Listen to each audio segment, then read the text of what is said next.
ലഹരിക്കേസിൽ ശ്രീനാഥ് ഭാസിക്കും പ്രയാഗ മാർട്ടിനും കുരുക്കുമുറുകുന്നു. ഇരുവരും ആഡംബര ഹോട്ടലിലെത്തിയത് ഓംപ്രകാശ് സംഘടിപ്പിച്ച പാർട്ടിയിൽ പങ്കെടുക്കാനെന്ന് പോലീസിന്റെ കണ്ടെത്തൽ. സിനിമാ താരങ്ങളോട് ചോദ്യം ചെയ്യലിന് ഹാജരാകാൻ പോലീസ് നിർദ്ദേശം നൽകി.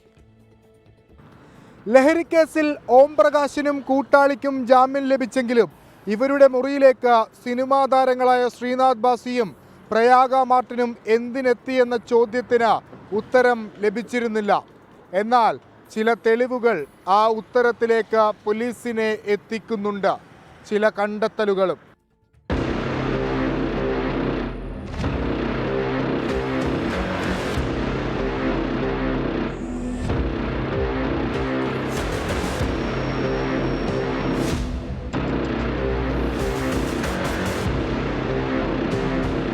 പോലീസിന്റെ കണ്ടെത്തൽ ഇങ്ങനെ: താരങ്ങൾക്ക് ഓംപ്രകാശിനെ നേരിട്ട് പരിചയമില്ല.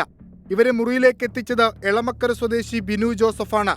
ആഡംബര ഹോട്ടലിൽ ഓംപ്രകാശ് സംഘടിപ്പിച്ചത് ലഹരി പാർട്ടിയെന്നും പോലീസ് വിലയിരുത്തൽ. താരങ്ങളോട് ചോദ്യം ചെയ്യലിന് ഹാജരാകാൻ ആവശ്യപ്പെട്ടിട്ടുണ്ട്.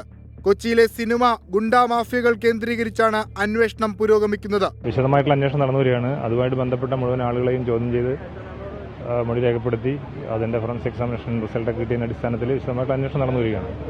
സിനിമാ മേഖല എന്ന് മാത്രമല്ല, അതിൽ ബന്ധപ്പെട്ടിട്ടുള്ള മുഴുവൻ ആളുകളെക്കുറിച്ചുള്ള വിശദമായിട്ടുള്ള അന്വേഷണം നടക്കുകയാണ്. BJ പാർട്ടിയിൽ മൊബൈൽ ഫോൺ നഷ്ടപ്പെട്ടതിന് കേസെടുത്തിട്ടുണ്ട്. ആ പരിപാടിക്ക് പങ്കെടുക്കാൻ വന്ന ആളുകളൊക്കെ ചെക്ക് ചെയ്തപ്പോൾ കുറച്ച് ഡ്രഗ്സിൻ്റെ കേസിലെടുത്തിട്ടുണ്ട്. നിയമോപദേശത്തിന്റെ അടിസ്ഥാനത്തിൽ മാത്രമേ താരങ്ങൾ ചോദ്യം ചെയ്യലിന് ഹാജരാകൂ എന്നാണ് ലഭിക്കുന്ന വിവരം.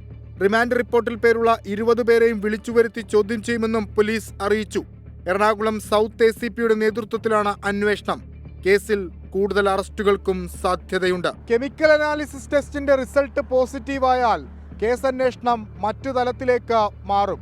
അത് സിനിമാ മേഖലയ്ക്ക് ഭൂഷണമാകില്ലെന്നാണ് അന്വേഷണ സംഘം പറയുന്നത്. കൊച്ചിയിൽ നിന്ന് വിഷ്ണു സുരേഷ്, 24.